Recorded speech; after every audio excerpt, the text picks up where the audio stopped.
changed to the John Yiannopoulos Memorial Day Assembly. As Mr. Yen's wife, Mrs. Lauren Yiannopoulos, or as we all know her as Mrs. Yen, and she would agree, I'm sure he's looking down on us today, smiling and wearing his big American flag hat. Thank you, Mr. Yen. During this assembly, please hold your applause until the very end, or if asked for it. Thank you very much. We start our assembly today by honoring our nation's flag, which was created in 1776 by seamstress Betsy Ross. However, the first official U.S. flag was adopted by an act of Congress on June 14, 1777, officially marking that day as Flag Day. It's a special day in my house because my stepson's birthday is on Flag Day, so we celebrate Flag Day every year.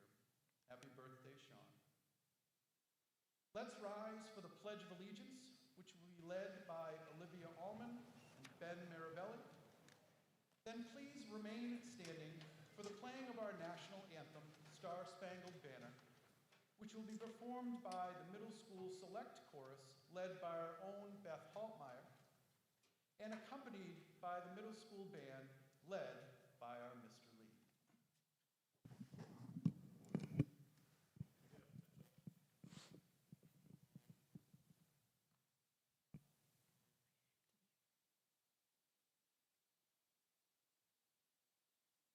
Allegiance to the flag of the United States of America and to the republic for which it stands, one nation, under God, indivisible, with liberty and justice for all. You guys can back and you can come.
Thank you, middle school select chorus, and thank you, middle school band.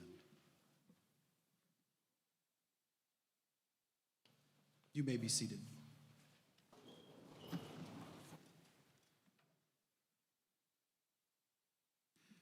Memorial Day is a solemn day of remembrance for all who have lost their lives serving in our nation's military. The original holiday started after the Civil War to honor the Union and Confederate soldiers who died in that war. The holiday was officially named Memorial Day in 1967, and in 1968, Congress passed the Uniform Holiday Act, designating Memorial Day as the last Monday in May. This ensured a 3-day weekend and gave the day its current status as the unofficial beginning of summer, mixing serious reflection with more lighthearted fun. As part of our remembrance, 8th graders Alyssa Richardson and Delaney Whitmore will guide us through a short ceremony to honor all POWs, or prisoners of war, and MIAs, service members marked as missing in action.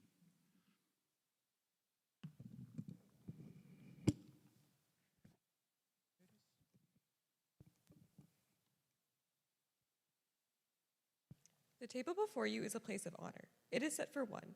This table is our way of symbolizing the fact that members of our profession of arms are missing from our midst. They are commonly called POWs or MIAs. We call them brothers. They are unable to be with us this evening, and so we remember them. This table set for one is small, symbolizing the frailty of one prisoner alone against his oppressors. The tablecloth is white, symbolizing the purity of their intentions to respond to their country's call to arms. The single red rose displayed in a vase reminds us of the families and loved ones of comrades in arms who keep their faith awaiting their return. The red ribbon tied so prominently on the vase is reminiscent of the red ribbon worn upon the lapel and breasts of thousands who bear witness to their unyielding determination to demand a proper accounting of our missing. The candle is lit, symbolizing the upward reach of their unconquerable spirit. A slice of lemon is on the bread plate to remind us of their bitter fate. There is salt upon the bread plate, symbolic of the family's tears as they wait. The glass is inverted. They could not toast with us this night. The chair is empty. They are not here. All of you who served with them and called them comrades, who depended upon their might and aid and relied upon them, for surely they have not forsaken you. Remember, until the day they come home, remember. Thank you, ladies.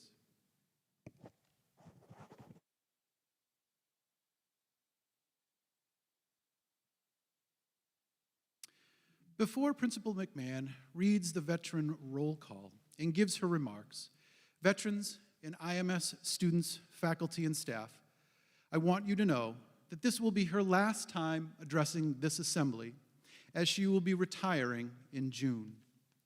I want to say thank you to Principal McMahon for your years of dedicated service to the students of the Ipswich Public Schools and for speaking at our assembly. Principal McMahon.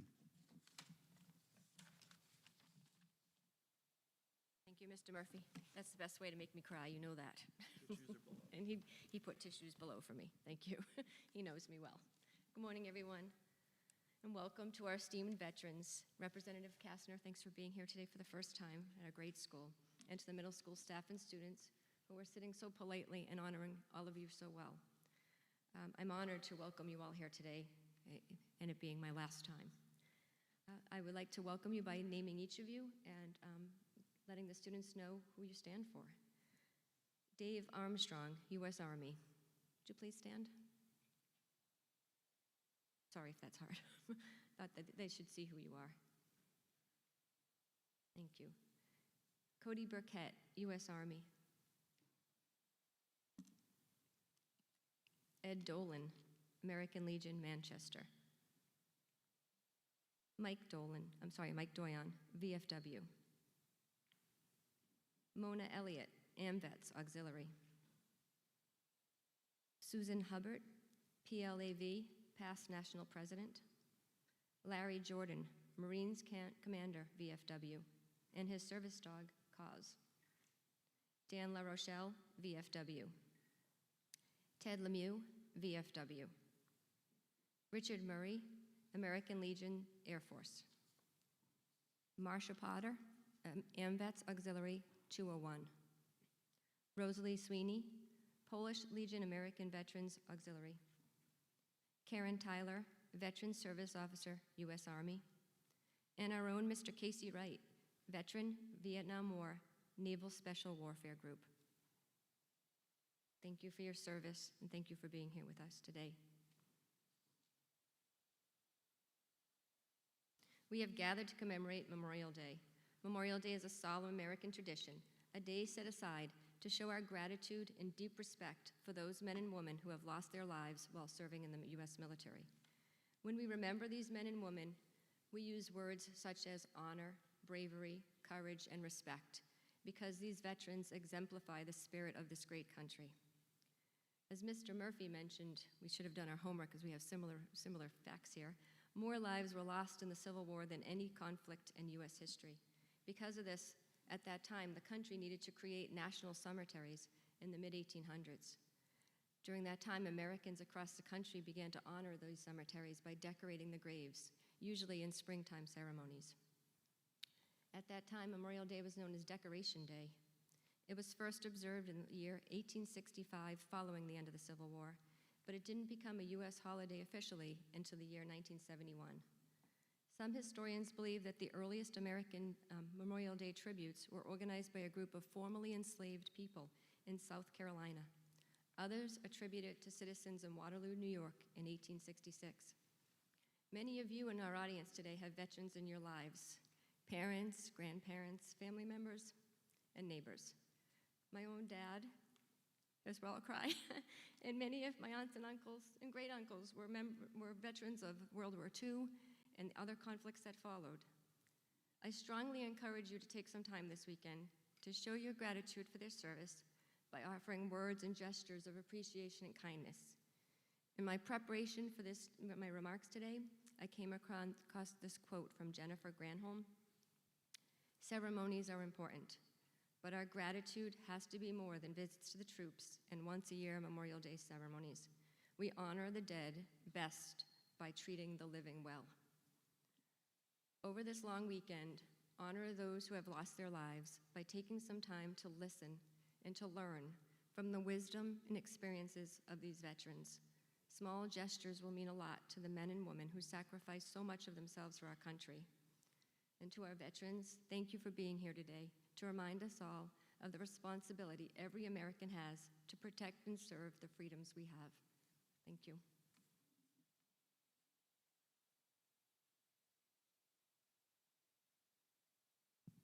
Thank you, Principal McMahon. At this time,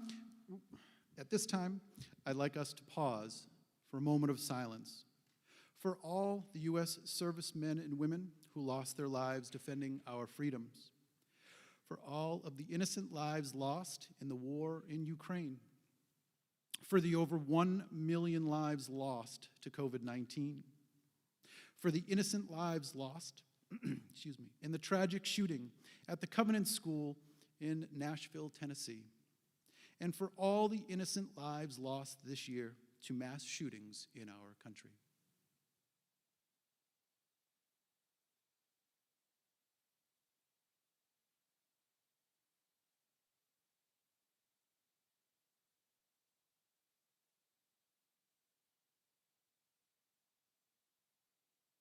Thank you. Our middle school select chorus, led by our own Beth Haltmeyer, will now sing "America the Beautiful."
Thank you, Select Course.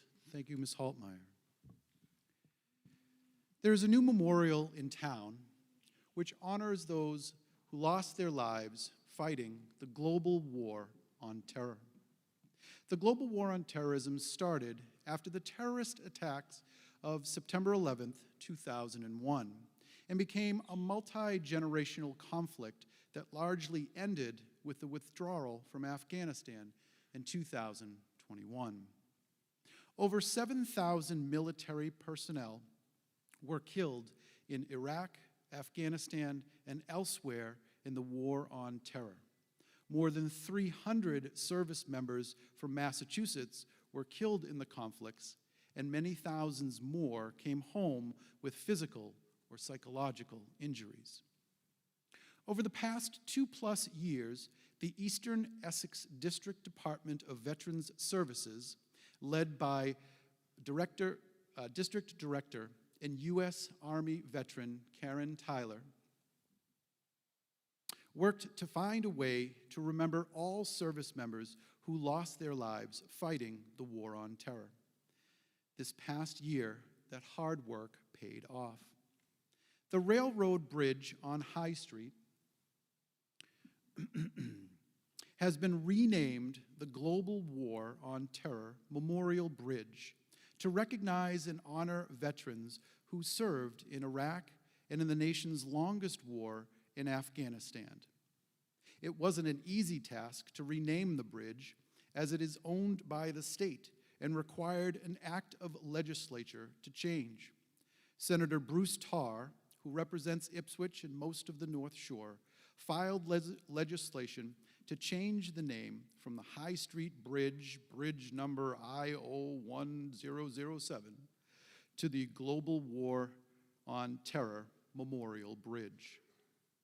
A bronze plaque has been installed at the top of the bridge on the northbound side. A picture of that plaque is here.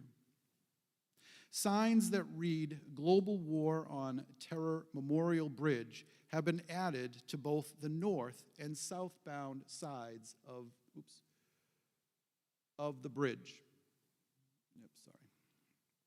I was only able to get the northbound side. I wasn't able to get the southbound, but there are two signs there. Additionally, the iconic statue of a helmet, rifle, and boots to remember the fallen has been added under the northbound side. So here's what it looks like here.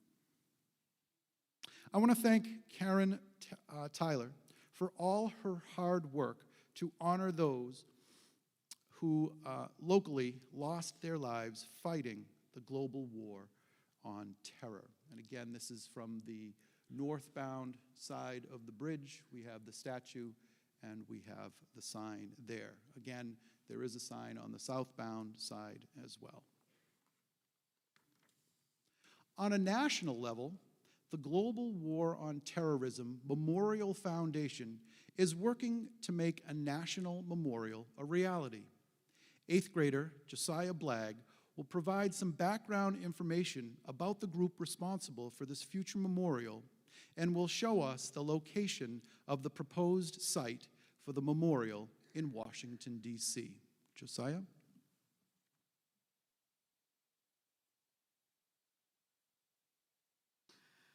The Foundation's story. The Global War on Terrorism Memorial Foundation was formed in 2015 as a nonprofit corporation by a small group of like-minded veterans, military spouses, and supportive immigrants to honor the service and sacrifice of all individuals, both uniformed and non-uniformed, since September 11, 2001.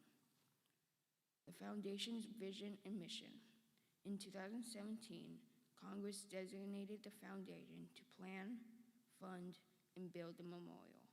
The vision for the memorial is for it to be inclusive and reverent place to honor all who have served and sacrificed in ongoing global war on terrorism, as well as the countless civilians, family members, and others who have supported them. The memorial will honor Salute all who have served in the conflict service, service members, civilians, and their families. Heal. Provide a focal point for healing and reflection on a complex, multi-generational conflict. Empower. Engage and educate civilians and military communities to build mutual understanding. Unite. Foster and sustain the sense of patriotism that brought all Americans together in the wake of 9/11, and catalyze support for those continuing to serve. The Foundation's progress. December 2021. Broad bipartisan support from the Allies in U.S. House of Representatives and the U.S. Senate. Congress authorized the construction of the memorial specifically within the reserve portion of the National Mall in Washington, D.C. This legislative victory reflects a broad consensus that National Mall, the site of Americans' other war memorials, is the only fitting place to honor America's longest war and honor the heroes who have waged it. April 2023, Site A approved. The memorial will be located near the Lincoln Memorial and next to the Vietnam Memorial. The foundation has also been approved to embark on a design for the memorial at Site A between the Lincoln and Vietnam Memorial.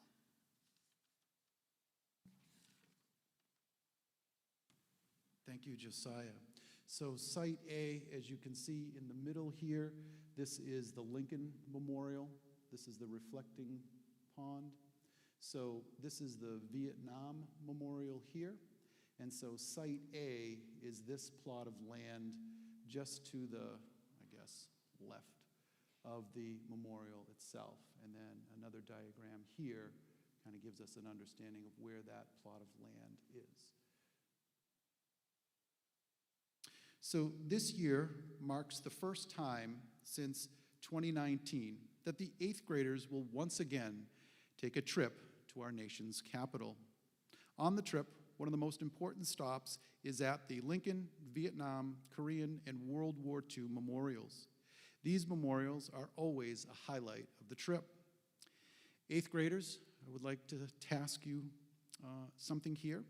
So when you visit these memorials, I'd like you to visit the future site of this new memorial dedicated to those who lost their lives fighting the global war on terrorism. So if you have a chance and you can convince your tour guide person to just take you to that spot, there's nothing there yet, but this is the spot where it will be. So again, next to the Vietnam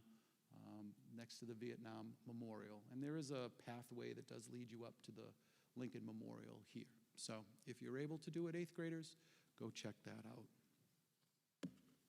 Today, I'm happy to introduce our new guest speaker, State Representative Kristen Kasner.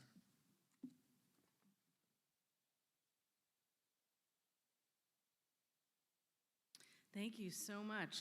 My name is Kristen Kasner. I am the state representative for the 2nd Essex District, which many of you who remember, we've been in the 4th for quite a long time, was just redistricted to the 2nd, which represents Hamilton, Ipswich, Rowley, Newbury, Georgetown, and Precinct 1 in Topsfield. I'm so proud to be here today in this moment that bring us together, build the bonds between us, and strengthen our communities. In the State House, we have a beautiful marble room right next to the grand staircase that's filled with different versions of the American flag. And the flag that always stands out to me is the one carried by Massachusetts 54th Infantry in the Civil War. The 54th was one of the first African-American regiments in the Civil War, led by Bostonian Colonel Robert Gould Shaw. In the Second Battle of Fort Wagner, the 54th was assigned to attack to the west. It was considered a nearly impossible mission, but these brave men went into battle to defend the Union. Most of them lost their lives that night, but history will never forget their bravery and their sacrifice. Memorial Day was at one time Decoration Day, when people placed flowers on graves of those soldiers who united to suppress the late rebellion, in the words of General John Logan. Today, we honor those soldiers who gave their lives in all American wars, from the Revolutionary War to World War I, II, and to the recent Afghan and Moroccan War on Terror. By gathering together as a community to remember their sacrifice, we gather in assemblies like these today to listen to the words of veterans who speak of their fallen comrades, or we march in parades, which are many this weekend, and we lay flowers on veterans' graves. It's a day of solemn remembrance, but also a celebration of the ideals that these valiant men and women hold dear, the ideals of freedom, justice, honor, and the ideal of serving our country for our community. And I just want to recognize the 15 veterans that were called out here today and their service, and don't want to pause too much for a round of applause, but I hope we can all gather together. Many of the veterans in your community, and Karen Tyler, I know, is one very strong advocate for all the veterans in the North Shore region with many towns that she serves, to really aid in helping veterans, helping the community, and bringing us together. And as we remember these heroes, we can honor them by resolving to follow examples of service. There are many ways you can help your community. All of you in this room are amazing, and there's nothing you can't do. This room, the performances you've had today, I've been to a couple assemblies in middle school and high school, and it is remarkable how much that all of you have accomplished and are capable of. And just want to say that there's nothing too small, and all of us have the ability to serve our communities in a million different ways, serve our communities and our country, and to honor those who have served and to continue to build our communities, whether it's yard cleanup or helping some of the veterans communities, or helping be part of the community to build it stronger. I encourage all of you at any point in life to be part of that, as many of all of our veterans have, and we honor them as they've served and continue to serve our communities and contribute in some way. And we can remember the memory of our fallen soldiers with our time, our talent, not only on Memorial Day, not only at assemblies like these, not only in parades, which we'll be marching in this weekend, but every day. And hope that is at least the least we can do to honor the brave veterans who've died, for serving our country. So I thank you so much. I'm so proud to be here, and hopefully continue to be in other gatherings like this. So thank you again.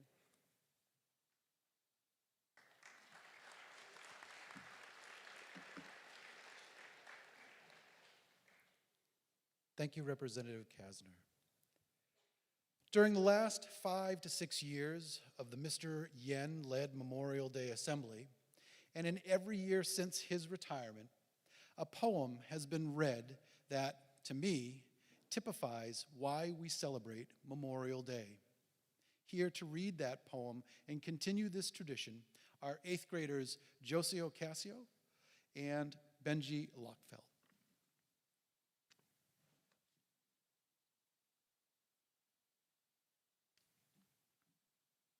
Heroes unaware. I first saw him on a park bench. I've seen him every day, sitting in a shady grove where my children come to play. Sometimes he feeds the birds and squirrels, or whittles little toys. Sometimes he just sits and smiles at the laughing girls and boys. And I never paid him any mind, till one day just this year, I noticed that he wore a frown, and on his cheek a tear. Well, I asked him why he seemed so down. He looked up, began to say, I lost half my friends 60 years ago today. He told me of the terror as he fought to reach dry land. By the time the beachhead was secure, half his friends lay in the sand. That was just in one long day. He fought on for 4 years more. And the 60 years from then to now have not dimmed his sights of war. He said they have reunions just to keep in touch and share. And for each comrade who's gone on, they leave an empty chair. Well, his park bench has been empty now for about 6 months or so. And if I had never took the time, then I wouldn't have known that sitting on that simple bench with breadcrumbs and little toys was a man who gave it his all to guarantee my daily joys. So give thanks to all the men and women who have stood here and gone before, and had made the highest sacrifice in both peace and in war, because they fought for our freedom. They paid their own blood, sweat, and tears. They endured the heartache of those empty chairs for all these years. So please do not ignore them or speed by without a care. because you never know when you might pass by a hero unaware.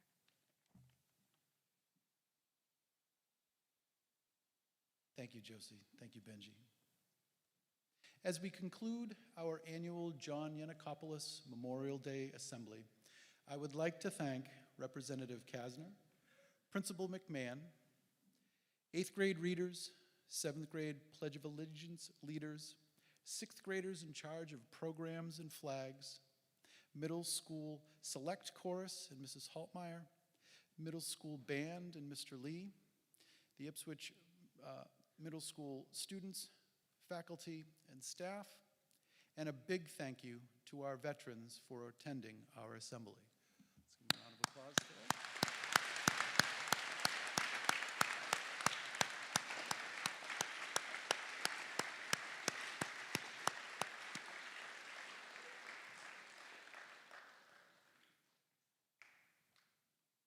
Middle schoolers who are in attendance, I also want to thank you for your respect this morning. It has been duly noted by many of the adults here in our assembly. Thank you very much. I would like everyone to rise for the playing of taps performed by 8th graders Trey O'Keefe and Stella Witten. And I would like everyone to remain standing as the band performs the recessional Armed Forces on Parade. Students, please wait to be dismissed by your teacher. 7th graders will be dismissed first, followed by 6th, followed by 8th. I would like to wish everyone a wonderful Memorial Day weekend, and students, you can take Monday off.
Again, remain standing as the band plays Armed Forces on Parade.